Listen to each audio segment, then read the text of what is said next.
ഭാര്യ ഭർത്താക്കന്മാരല്ലേ, ചില ഇണക്കങ്ങളും പിണക്കങ്ങളും ഉണ്ടാകും. പക്ഷെ ആ സമയത്തില്ലേ, ഇപ്പൊ നിങ്ങൾ എന്റെ വീഡിയോയിലൊക്കെ ഒന്ന് ലൈക്ക് അടിച്ചിട്ട് കൂടെ ആ പിണങ്ങിയ സമയത്ത് ഭർത്താവ് വിചാരിക്കും ഭാര്യ മിണ്ടട്ട്, എന്നതിന് ശേഷം ഞാൻ മിണ്ടാം. നേരെ ഓപ്പോസിറ്റ് ഭാര്യ വിചാരിക്കും ഭർത്താവ് മിണ്ടട്ട്, അതിനുശേഷം ഞാൻ മിണ്ടാന്ന്. പക്ഷെ ഇങ്ങനെ സംഭവിച്ചൊരു സമയത്തില്ലേ, മനസ്സിലേക്ക് വല്ലാതൊരു ഫീലിംഗ് ഉണ്ടാവും. ഞാൻ മിണ്ടിയാ മതിയായിരുന്നു, അപ്പൊ അപ്പുറത്തുമായിരിക്കും ഞാൻ മിണ്ടിയാ മതിയായിരുന്നു. പക്ഷെ എവിടെയാണ് സംഭവിക്കുന്നത് അറിയോ?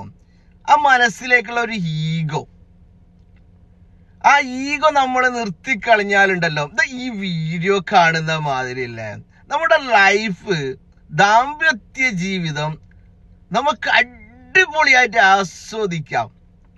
അതല്ല, ഈഗോ മനസ്സിൽ പിടിച്ച് ആ മസില് കാട്ടി നടന്നാലുണ്ടല്ലോ, നമ്മളെ ദാമ്പത്യ ജീവിതത്തിലേക്ക് ഒരുപാട് പിള്ളലുകൾ സംഭവിക്കും.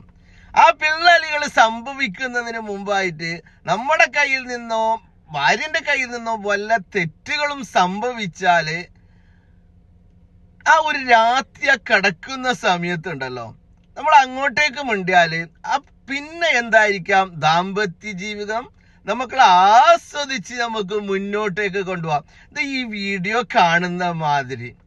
അപ്പൊ നമ്മൾ എന്നും നമ്മുടെ ദാമ്പത്യ ജീവിതത്തിലേക്ക് ഭാര്യ ചില ചെറിയ തെറ്റുകൾ ചെയ്താലും ഭർത്താവ് ചെറിയ തെറ്റുകൾ ചെയ്താണ്ടും മസില് പിടിക്കാണ്ട് ഈ കിടക്കുന്ന സമയത്ത് നമ്മൾ രണ്ടുപേരും പരസ്പരം അങ്ങോട്ടും ഇങ്ങോട്ടും ചെറിയൊരു ഇതാക്കി അഡ്ജസ്റ്റ്മെന്റ് ചെയ്തു പോയാൽ നമ്മുടെ ദാമ്പത്യ ജീവിതം എത്ര സുന്ദരമാക്കാന്നല്ലേ.